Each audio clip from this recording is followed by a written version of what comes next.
Hi, everyone. Doesn't it look like I have an Ewok with me tonight in big, fluffy chocolate? And I want to thank all of you who keep me updated with emails, social media, and hard-mailed letters about high strangeness where you live and work, not only here in the Northern Hemisphere, but from around the world. And finally, looking for other life in the universe has made it to the priority list for needed research by the National Academies of Sciences, Engineering, and Medicine.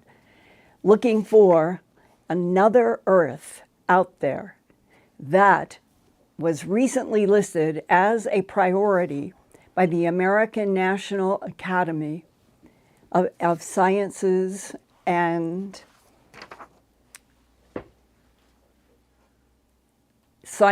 Engineering, and Medicine. Looking for another Earth out there was recently listed as a priority by the American National Academy Committee co-chair Fiona Harrison, PhD. She is a Caltech astrophysicist who announced this week, quote, "The most amazing scientific opportunity ahead of us in the coming decades is the possibility that we can find life on another planet orbiting a star in our galactic neighborhood," close quote. And the huge irony of Dr. Harrison's statement is that other galactic life forms already discovered Earth millions of years ago, before we Cro-Magnon Homo sapiens sapien ever existed. The American White House and War Office in the 1940s with FDR, Truman, and Eisenhower had already learned some 80 years ago onward that the mysterious sky objects that were shaped like disks, wedges, triangles, and spheres were advanced technologies that were traveling thousands of miles an hour, doing 90-degree turns, and then instantly stopping in midair. Humanity's best aerospace technologies, even today in 2021, cannot do that.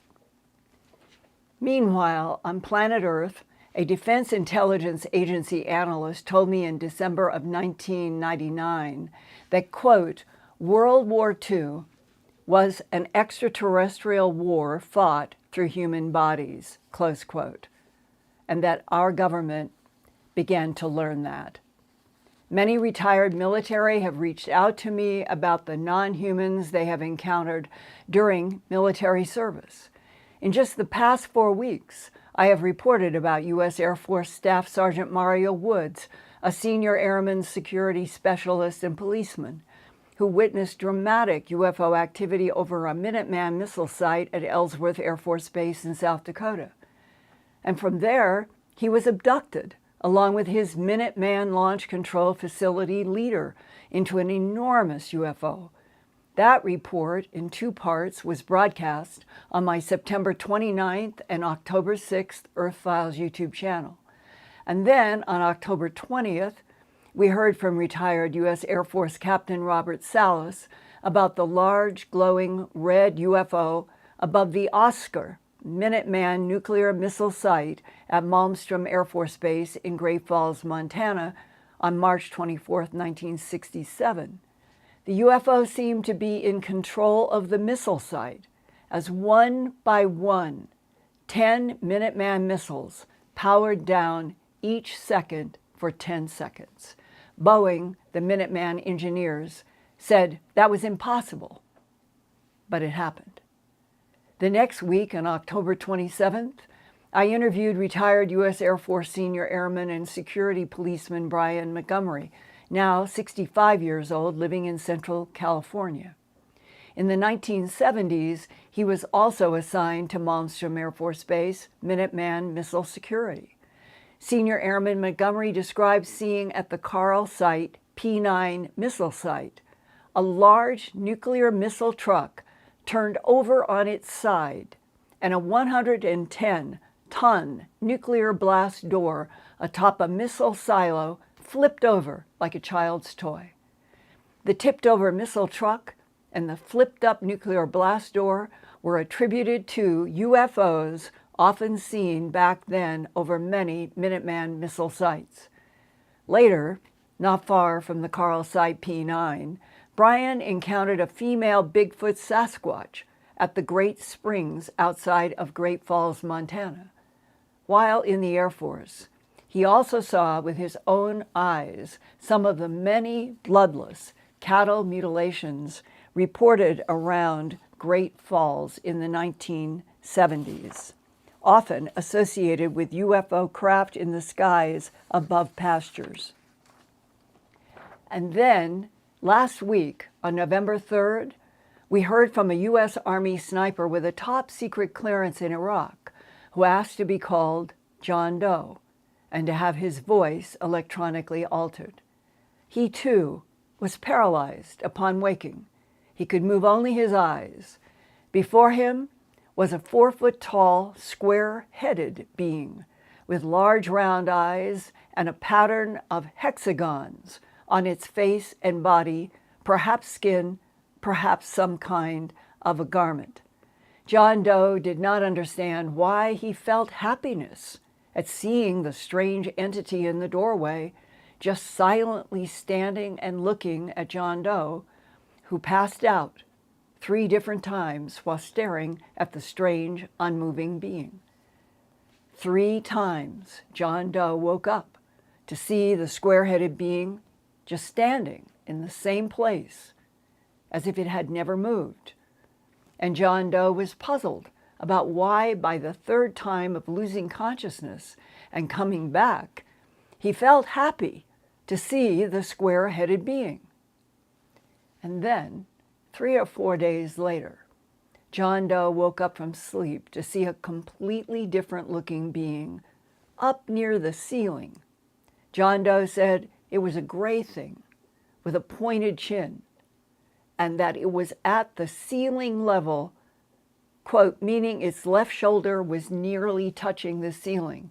Its head was a few inches from the ceiling, but it was crouched on my side wall up above my head, about 2.5 to 3 feet to my right, above me. And when I looked at it, it turned its head and squinted its eyes right at me, and I passed out. When I woke up from that, I was frightened of that gray, close quote. And in last week's show, I said I have never talked with a human who encountered 2 different alien types at the same time, a friendly entity and a second different one that seemed unfriendly and he thought was neutralizing gravity somehow in that room to be suspended up near the ceiling. I asked John Doe what he thought the difference was between the frightening pointed chin gray entity on the side wall with its left shoulder touching the ceiling versus the square-headed being in the doorway with 6-sided hexagons all over its head and torso. And he told me he didn't know, and that's why he contacted me. After last week's November 3rd broadcast, I received this email that might have a keen insight into why the high strangeness of the situation.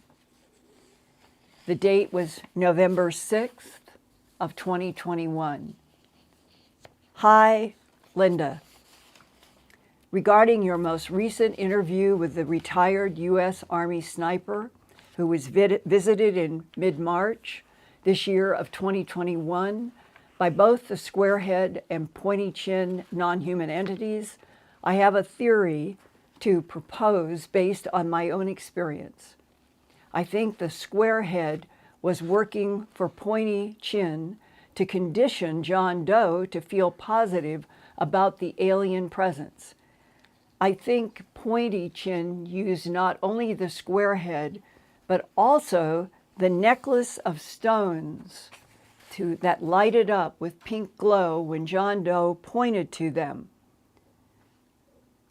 From my own experience that I'm not prepared to talk about publicly, I became convinced that some of these visitors are nothing more than biological surveillance devices or artificial intelligence doing work for some other higher authority that would explain why the squarehead never moved from the doorway before or after each of the 3 passing out episodes of John Doe in the bed only a few feet from the door. Artificial conditioning would also explain why John Doe was confused about why he felt happy to see the square head, but was terrified of the pointy chin gray. That terror might have meant the conditioning was not working, or had weakened, or both of the entities disappeared.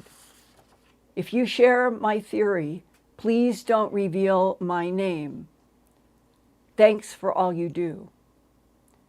And here is a comment from last week's November 3rd, 2021 broadcast from Earthfiles viewer Jade Harlow.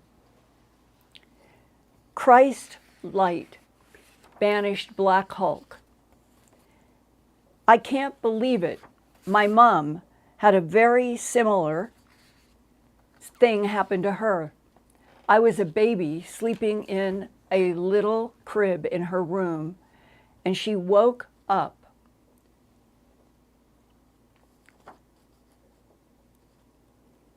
screaming that a man was in the room. My dad was out working, so she was there alone with me. I was around 5 months old.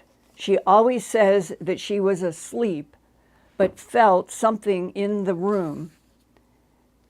She looked over to her right, and there he was. She said it was a big, huge, dark shadow figure. His vibe was not good, and that he was just lurking in the doorway. When she hollered at it, he crept over to my crib where I was sleeping, almost as if to toy with my mom. And then she really started crying and screaming. And at that moment, she swears that the room became so full of light, like blinding. She swears with everything that Jesus Christ himself came into the room and banished that thing right out of there. My mom and whole family are not religious in any way, but from then on, she says that if you believe and you need him, he is there with you, protecting you. Body paralysis and scary black hulks in bedrooms have persisted for a very long time in the UFO phenomena. And so have reports of getting rid of the cold, scary darkness by calling out for help with the Lord's Prayer, name of Christ, or another avatar, and often accompanied by the appearance of bright white light, sometimes in the form of a cross. After last week's November 3rd broadcast, retired U.S. Air Force security specialist Daniel Lambert, who was stationed in the American Rhein-Main Air Force Base in Frankfurt, Germany, from 1985 to 1986, sent this email. My experience compared to your John Doe sniper are so similar. I'm ex-military U.S. Air Force Security Police, ETS 1989. During an abduction of me in May of 2020, I was 56 years old instead of John Doe's current age of 55. I still have ongoing visitations. ETs are curious about us. I was beamed up to a ship and beamed down. But ETs will erase most memory of experiences, which usually happen after you go to bed. They know when you settle down for the night. They are watching us somehow. I want to share with you now some of Sergeant Daniel Lambert's encounters with high strangeness, beginning after he arrived at America's Rhein-Main Air Force Base in Frankfurt, Germany in 1985. When I got to my first duty station, I was there for about 4 days processing through Rhein-Main Air Base, Germany. I'd gotten up early, 6 in the morning, and got down to like 7:30 to my first appointment, and then I got back about 10:30, and I was tired, so I decided to just lay down for a little bit before I got back up and did some more processing. And then all of a sudden, I wake up, and I'm looking around, I'm ready to get up, and I'm paralyzed. I can't move. I can move my eyes, but I can't move anything else. And I'm looking down at my feet, and I'm wondering what the hell is going on to me. and I'm looking over towards my closet where we hang all our uniforms, and I just know something's right around the corner of that closet, and it's coming, and it's coming fast. And I was terrified, and then I just blacked out. And that's probably when the tooth went missing. Okay, when you had this sensation of something coming around the closet, do you have even a frame of what came around the closet before you passed out? No, I didn't. It's like they knew, black him out because he's scared or he's terrified or something. What was your age? I was 21. Where were you physically? I was laying on a bottom bunk of a two-bunk set. So only 4 days after getting to Rhein-Main, you have this experience with something coming at you.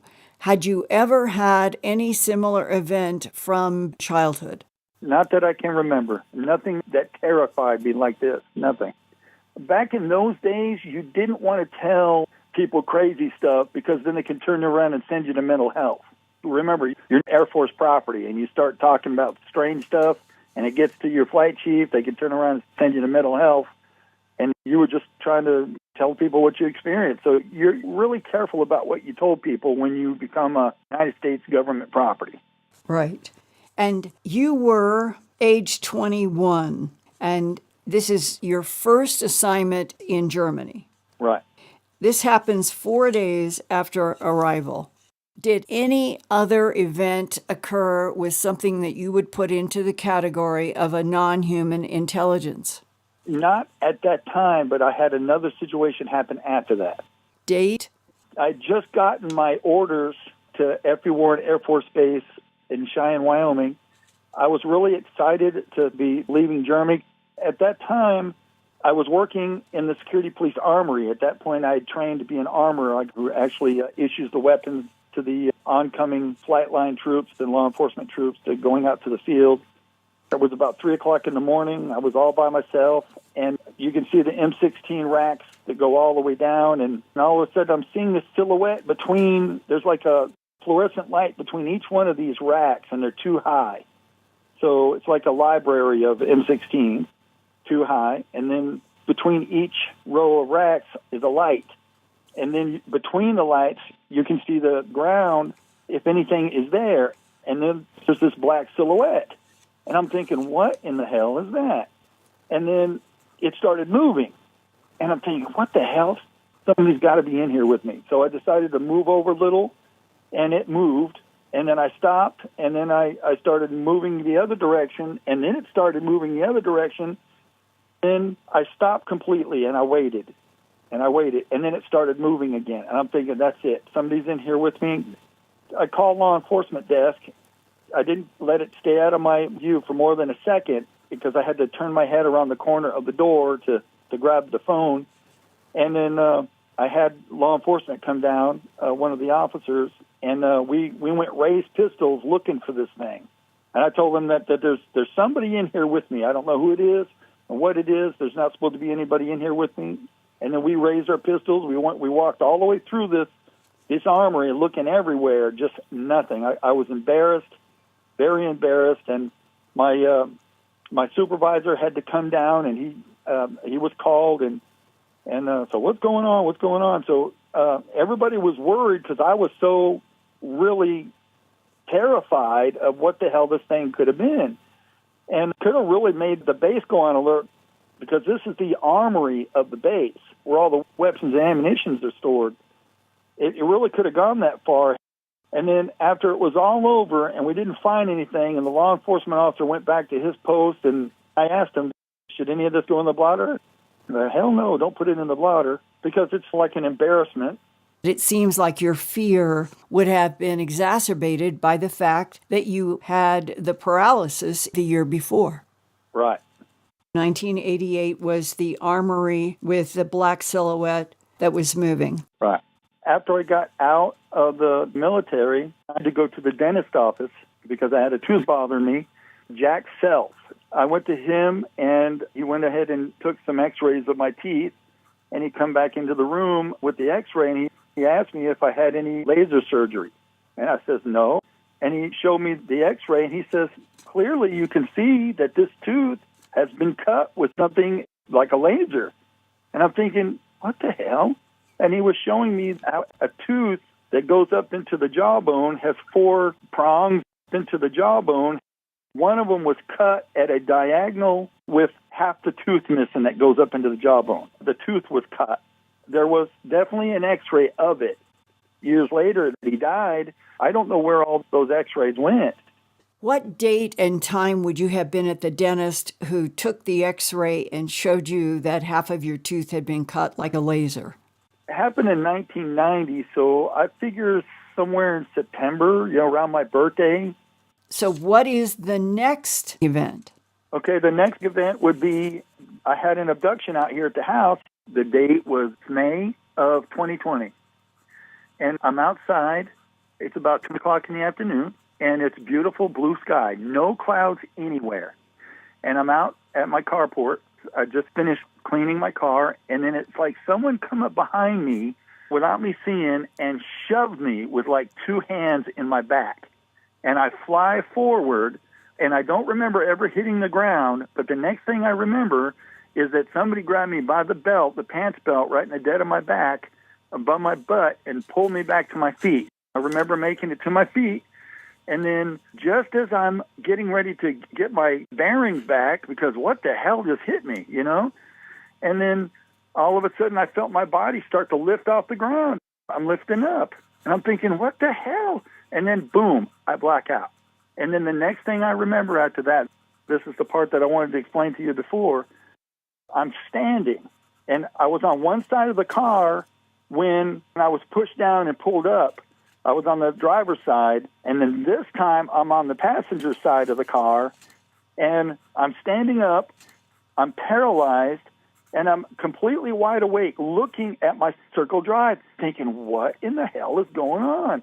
I can move my eyes, but I can't move anything else, and my hands are down by my side, and I look down at my feet, and I'm watching my feet literally appear on the ground, like I'm going from transparent to solid, and my feet are appearing on the ground. I'm thinking, this is awesome.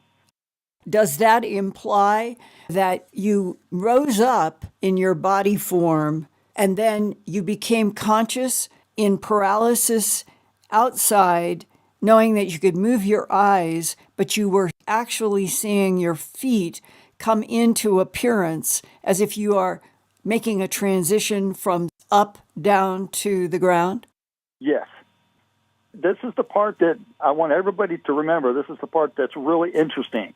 I'm standing there paralyzed for about 3 seconds, maybe 4, and all of a sudden it let go. The paralyzing beam or whatever that's got me, it just lets go. And then all of the body weight that I wasn't used to carrying is now back on my legs. And I'm wobbling. And in my head, what's going on through my head now, over and over again, find the people that took you. Find the people that took you. That was going over and over in my head like I'd memorized it. And finally I make it to my carport, and I hold on to the side so that I don't fall. And I'm looking everywhere for anything. Nothing. No craft, no people, nothing.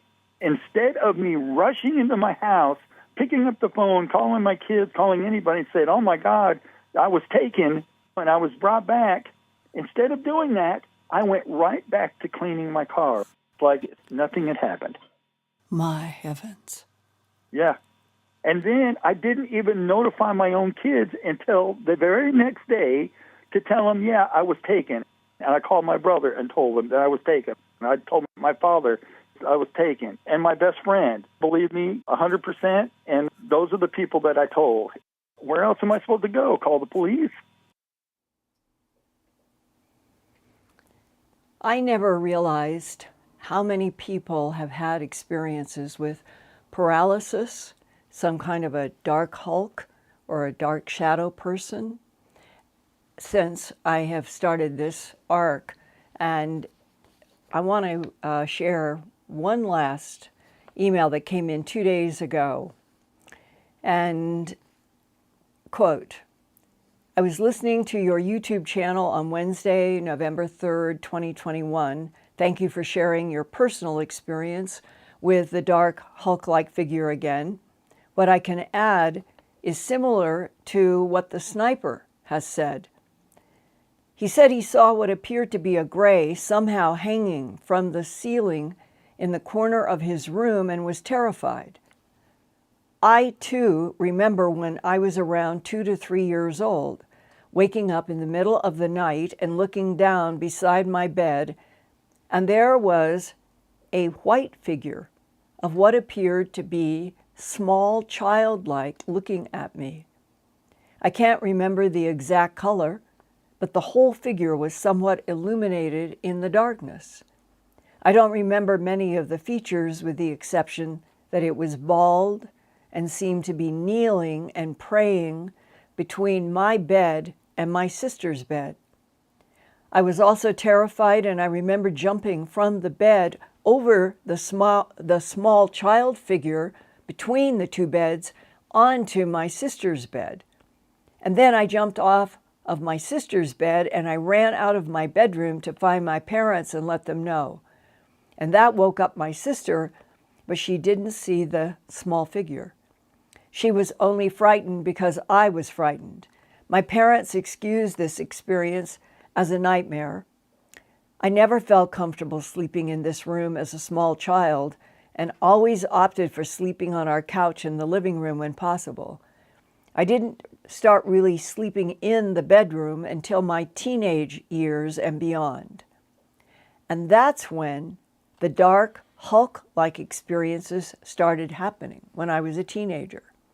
I began to encounter a large, dark, Hulk-like mass, which would come from my bedroom closet and move toward the bed I was sleeping in. This presence began showing up with regular frequency. It didn't move very fast.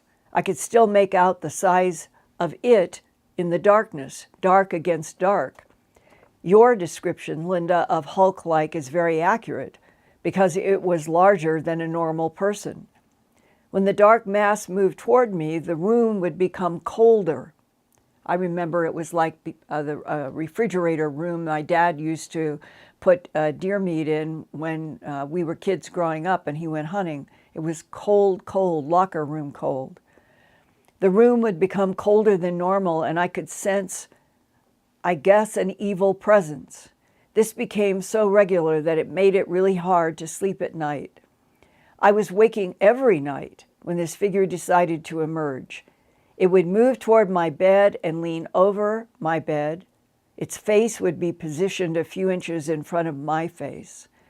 I would pull the comforter over my head, and I felt compelled to pray really hard to rebuke this evil in the name of Jesus Christ. And I would say the Lord's Prayer as well, even praying that God send me my guardian angel to help me. This went on for a couple of years until I left home for college. And what made this situation real for me was when I came home from college for a visit. My sister had moved into my old bedroom since it was larger than the one she had. And she asked me if I ever saw a dark figure in the middle of the night in that bedroom.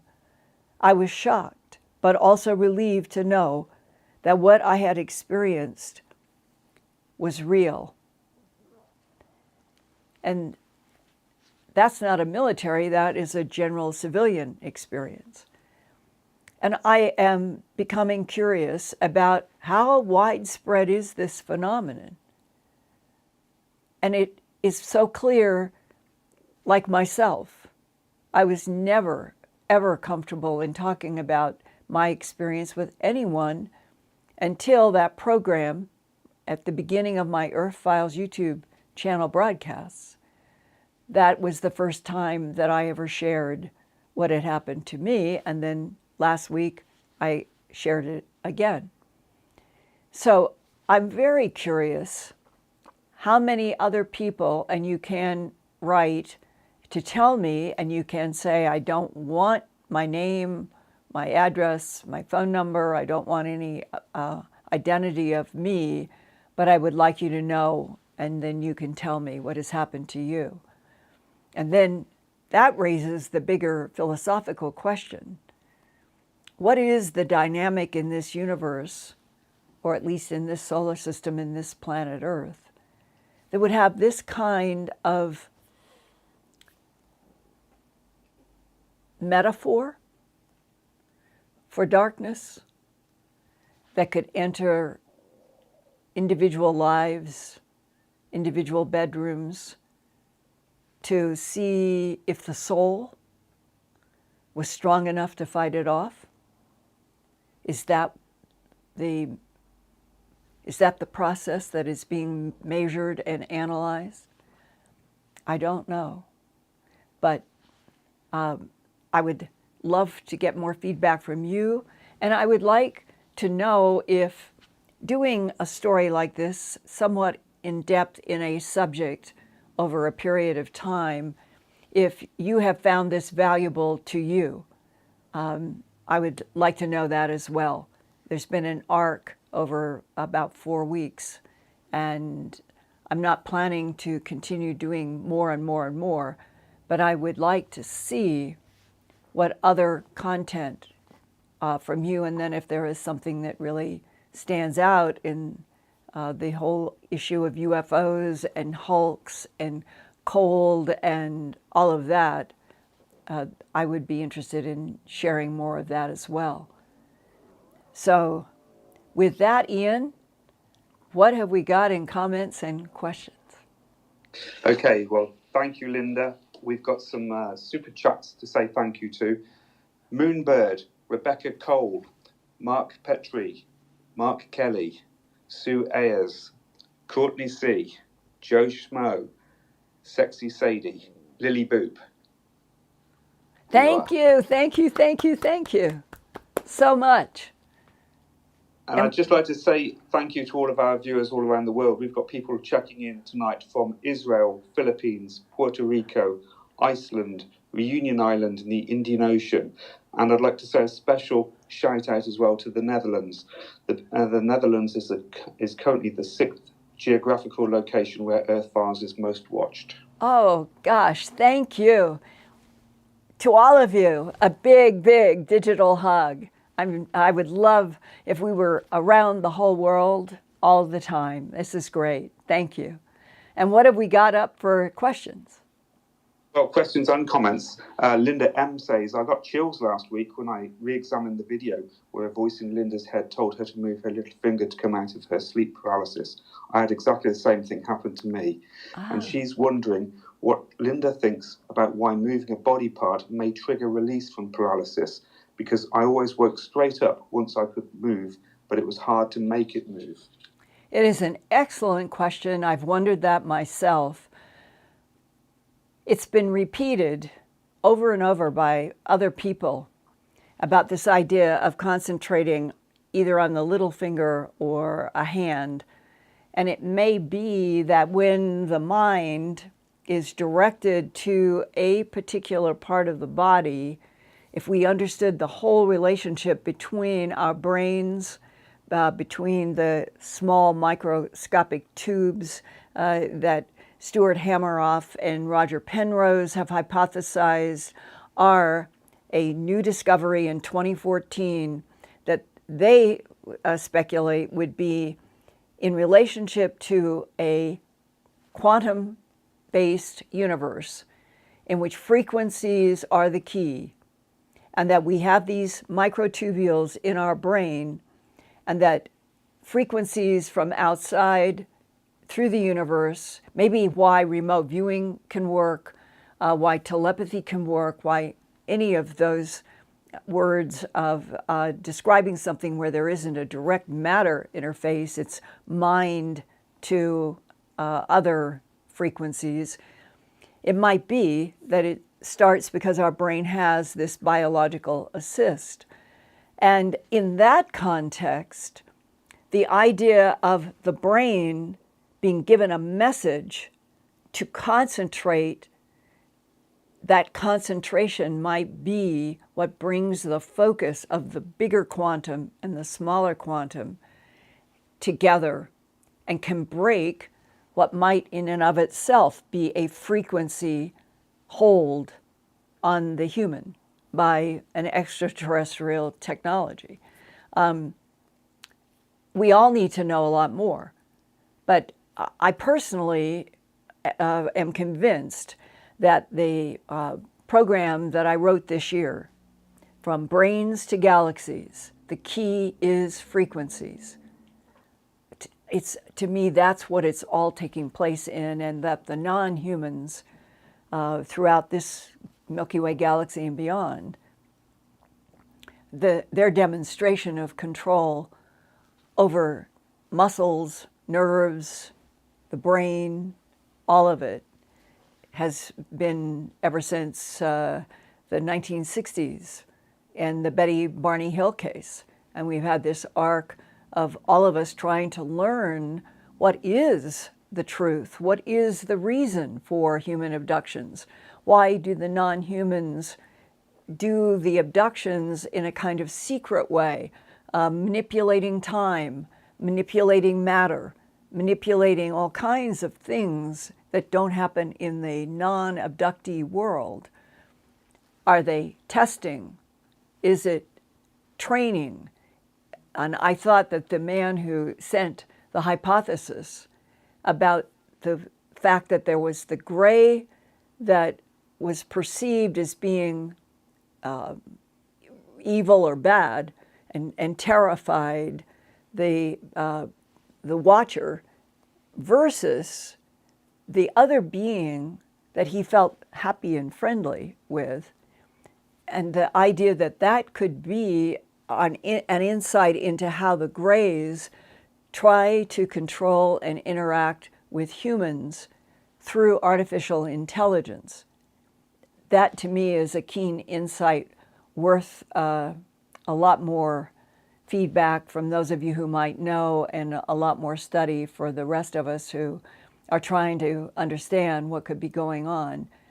And I do think that there is a likelihood of some kind of a pecking order of control, and that the gray beings with the pointed chins, for a long time, they have been identified to me as mean or frightening or something that is not friendly to humans, while the others with the pear-like heads and the curved chins are supposed to be friendlier to humanity, and that they probably are artificial intelligence as well. So with every one of these steps that we make toward understanding and learning something new, always is a bigger landscape, and that is, who is responsible for the artificial intelligence? If that's what some of the grays are, is the pointed chin AI, or some kind of independent biological, or whatever they are, why would there be hostility from one and then using another one, artificial intelligence, to give off frequencies that the human would perceive as friendly or happy to see, while what was really behind it all was the pointed gray chin trying to condition the humans for the abduction, and then to what end? All of those are unanswered questions. They hang at the edges of all of these experiences without us really knowing for sure what exactly is happening.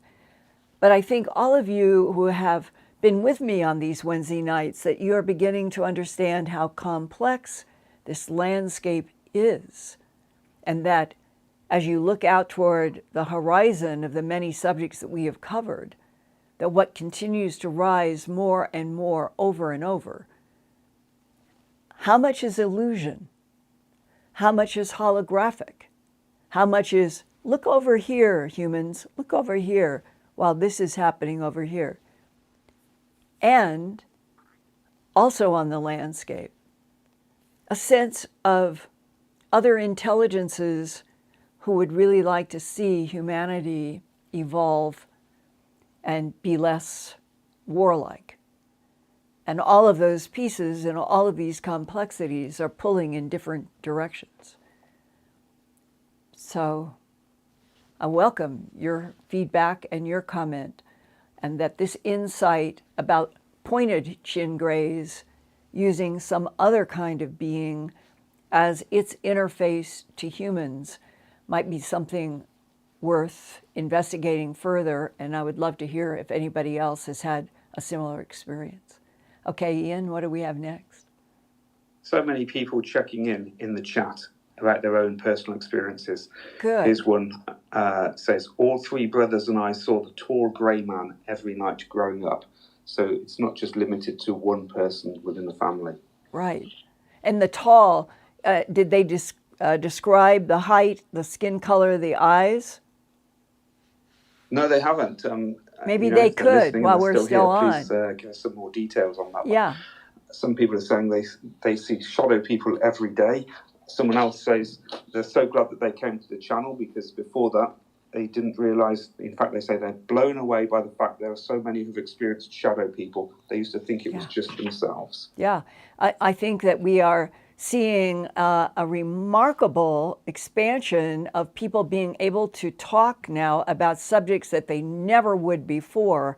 And hopefully out of all of this, we are all now going to evolve further in understanding because we're having these kinds of dialogues. That's my goal. What's up next?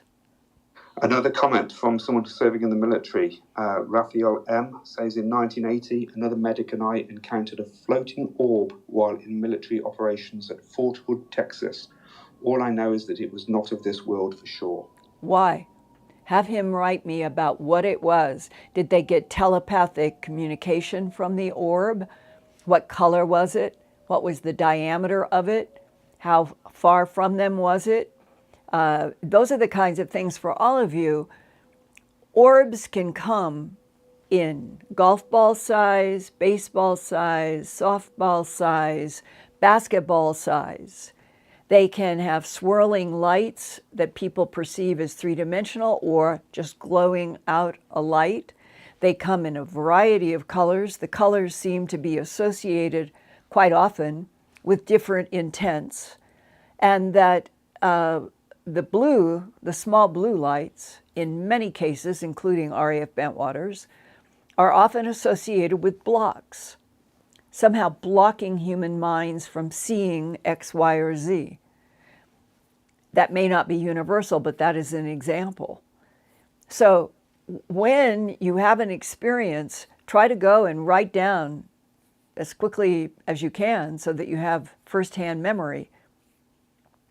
Color, size, whether it was swirling on the inside or emanating light out equidistantly, whether there was a buzz, hum, any kind of frequency sound, whether or not the person looking at it gets a movie going through their mind's eye.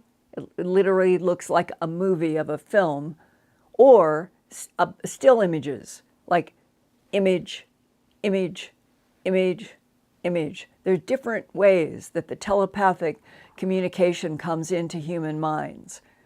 And the orbs are associated almost as if they carry archives of past interactions between non-humans and the humans, and that the orbs could come down in front of you and run a movie of a time in your life. Let's say that you were in the mountains and you saw maybe a craft, and maybe you saw a craft with a beam, and you don't remember anything else. Well, 10, 15 years later or less, you can have an orb in front of you that will run precisely. You will recognize the scene from before that you saw of the craft in the forest.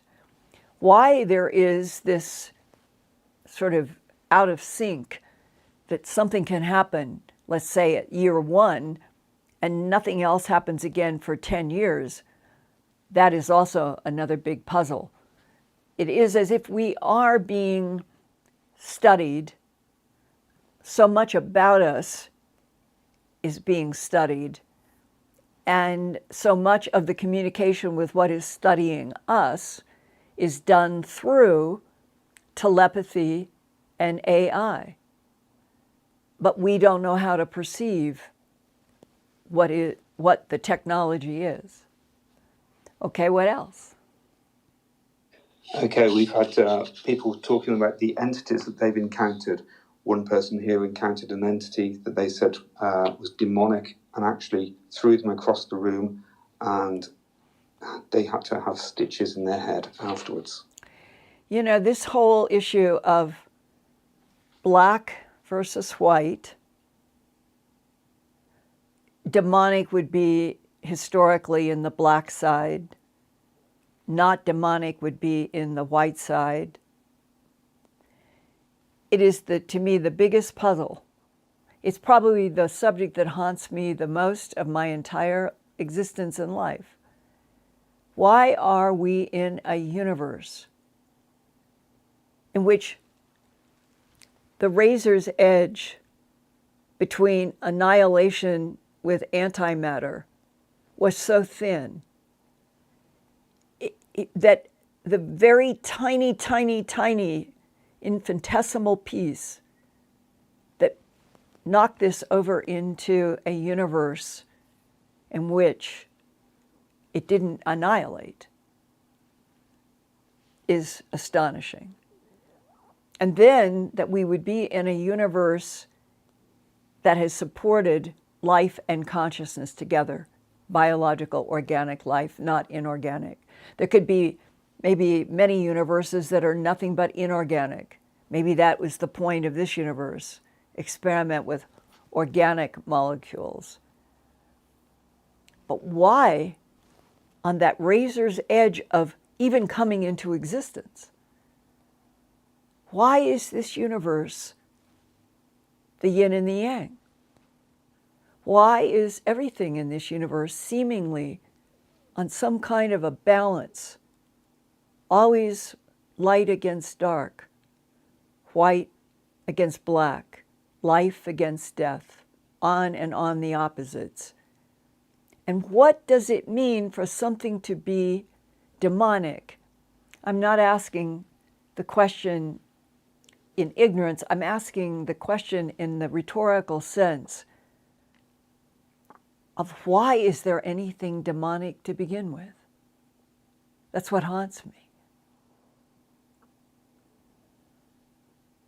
So I always feel sadness, really deep sadness, when I hear people say I was attacked by something that was dark, that was demonic, from the devil, from hell, from. Why should this planet and humans, or this universe, have attacks from something that wants to destroy? On the other hand, the joy we can feel by the sense, the blazing white cross that came in front of me when I had the big black hulk coming from the door, filling the door frame and moving slowly to the bed, and I was paralyzed, and the voice that had me concentrate on my little finger, and then everything I went through, and that voice at the end that said, God won, you will never have to fight for your soul again. Is that a key to the purpose of this universe? Is that one of the big tests? Can the souls that go into organic bodies in this particular universe, can they be educated? Can they be strengthened?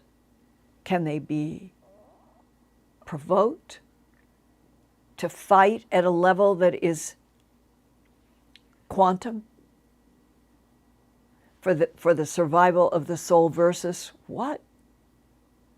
What is it that would fight to have our souls? And I understand that my questions are my metaphors for the things that haunt me. I understand they are questions throughout centuries.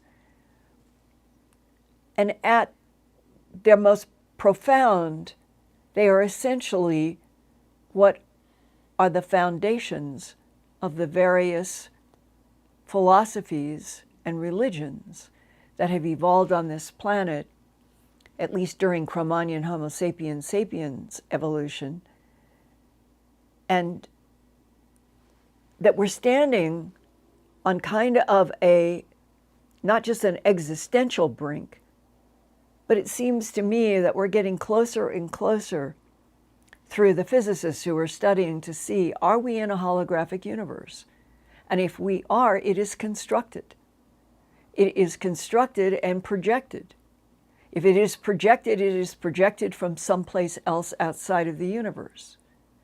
And like Jerry Will's extraordinary experience in Peru, when he ended up going through some kind of a sphere in which he could see stars and galaxies and seem to be moving rapidly, and then he's in this all-white room, and he never sees an entity, but he hears a voice. And if you boil it all down, the voice ends up telling him and showing him, your universe is our experiment. It got out of control. We have tried to slow down its evolution and expansion, but your universe is our experiment. We weren't taught these things growing up generally. And we're in a new phase where we are seeing so much new physics every single week coming in so many subjects that redefining the universe that we're in seems to be the big box in which these other questions about light and dark and what is the pivot point? Why is there this razor blade thin? Light and dark. An organic and something that attacks organic. Why are they in the same universe? And we've all talked about Thomas Campbell, his hypothesis, the physicist, that this is an entropy reduction trainer for souls, this universe. It was made to be an entropy reduction trainer for souls. And if you boil that sentence down, entropy is the winding down of energy in anything. So for organic life, the ultimate end of entropy is death. Or it can be a machine that winds down and stops moving.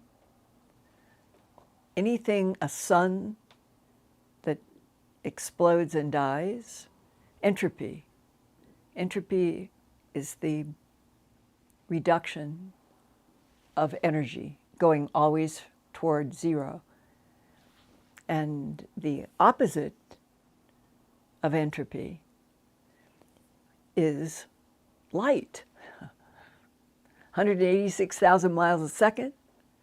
And the beautiful thought that was in the Protonoa, in the Nag Hammadi, that said, the thought that dwells in the light, as if the thought with a capital T of everything that is behind all universes, all timelines, all dimensions, is the same thought that dwells in infinite light. And somehow when you come into things from that perspective, having a universe dedicated to strengthening souls, testing them, and reducing entropy kind of makes sense. I look forward to your feedback on this because these are complex, profound questions that we don't have absolutely definitive answers for. But maybe the non-humans, the ones that are friendly, the ones that would like to see us survive, maybe someday Homo sapiens sapien and those beings will be able to sit down and telepathically or digitally or screens or holograms, be able to have dialogues that go back before humanity ever stood up. Because their length of time on this universe, as I understand it, goes back maybe billions of years. we're babies. We need to be taught, and we need to be strengthened to help each other live on and care for this planet so that we don't lose the only beautiful planet home that right now we have. And that is, to me, that is one of the most important things happening on the earth, more awareness of the planet that we're living on and how do we help it help us survive. Okay, Ian, what else? Linda, I've got a comment here that says, from one viewer, I've got approximately 3 minutes of memory from a lifetime of experiences. I'm no Jim Sparks, but I know I beat the mind wipe at least a little bit. You have to hide the memory where it should not be. And that leads on to the question from another viewer who says, Linda, what technology could ETs possess that would erase abductees' memories after an abduction event? I think that the Central Intelligence Agency began studying that a long time ago. They came into existence in 1947, and I have read papers about experimentations of select memory erasure and all kinds of things that if you say that the government caught on to the fact that there were abductions of people during World War II and after, and this was the verboten subject. Nobody was to know. Punishment in all directions. This was a subject you did not touch. But those documents that have leaked about their experimentation would seem to me to indicate, why would our government be experimenting with memory erasing drugs? Why? I think it's more logical to assume that they were trying to study how do the extraterrestrials erase our minds. And then counter intel and intel would also say, well, it'll be very convenient.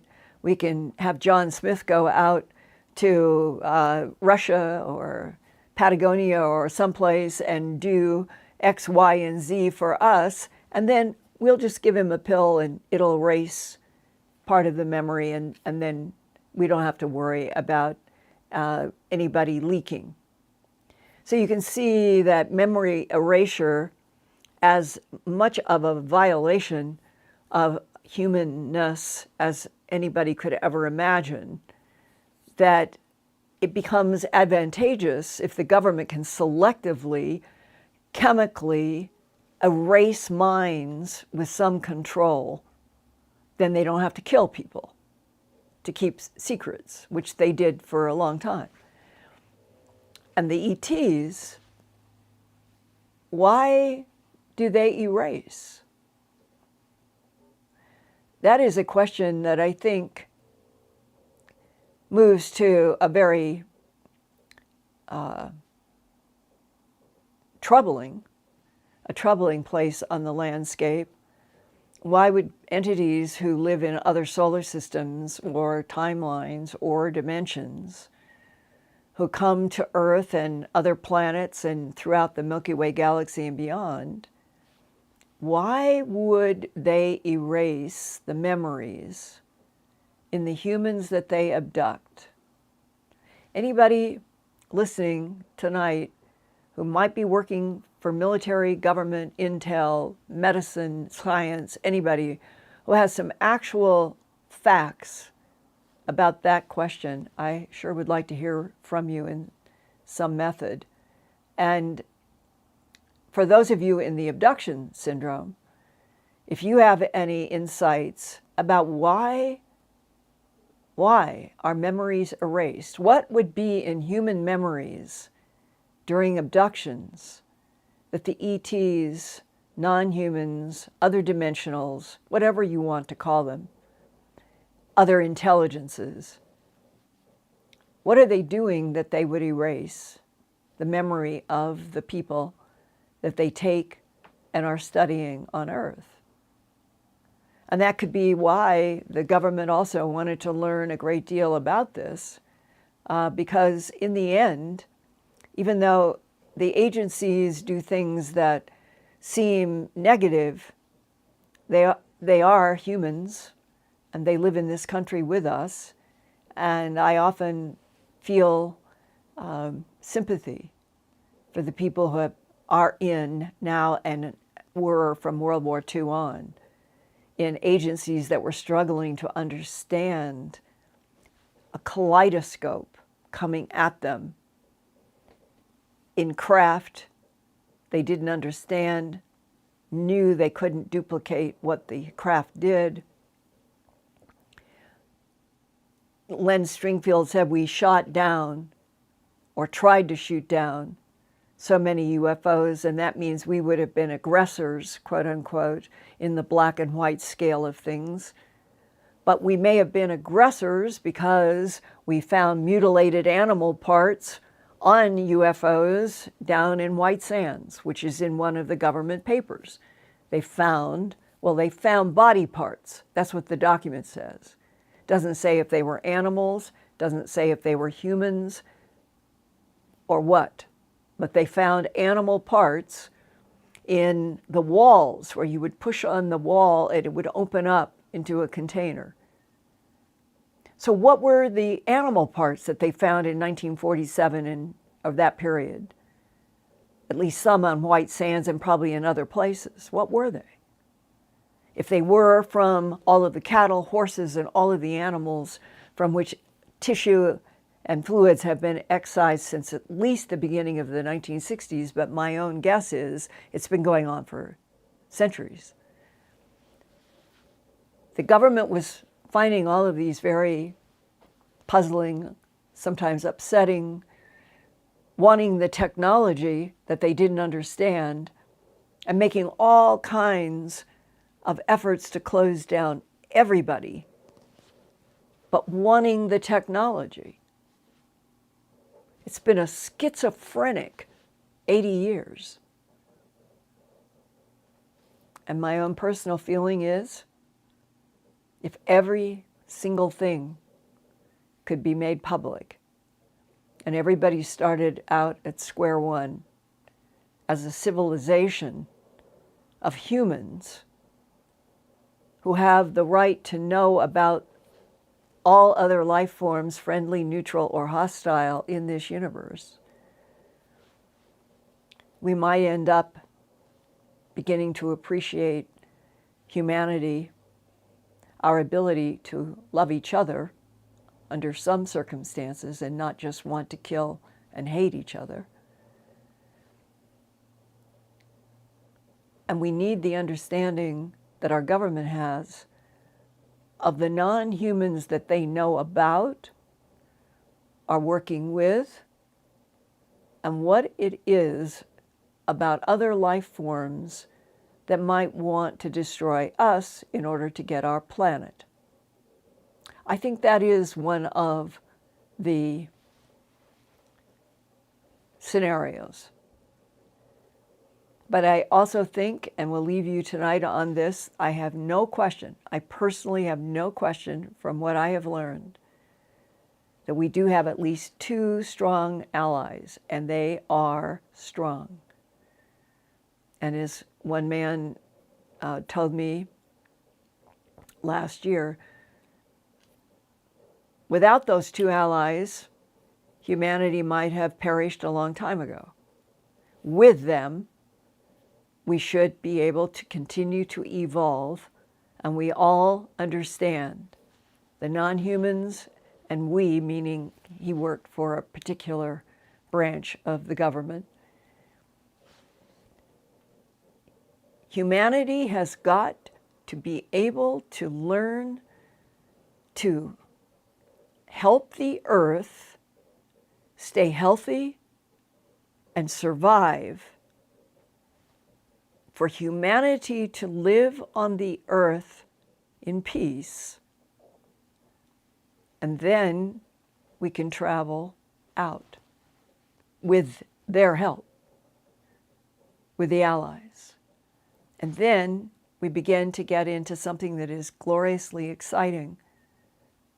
And it seems to me that's what I hope our future will be, and that we have to get through this rough patch of total ignorance superimposed upon us for reasons sometimes negative and sometimes positive and sometimes incomprehensible.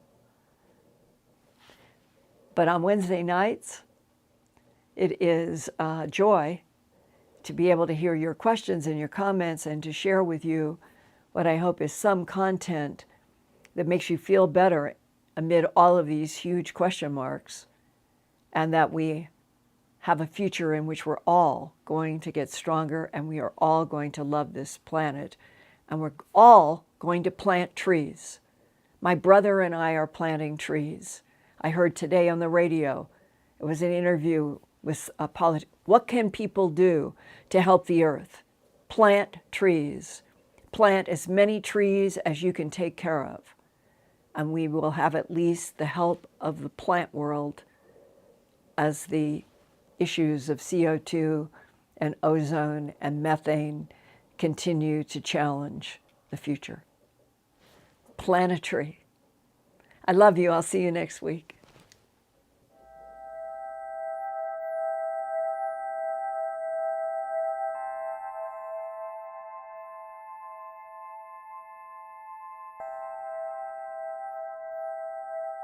Turn on closed captions for YouTube videos by clicking the white CC button on the lower right. The default language for Linda's videos is English. If you would like to see the captions in another language, click on the white settings button next to the CC button. Select Subtitles CC and then select Auto Translate. Select a language, and the captions will now appear in that language. Sort of gone through, and they will hold their heads. I never had a cat do that before. And they'll pull against the comb, helping me get out snarls.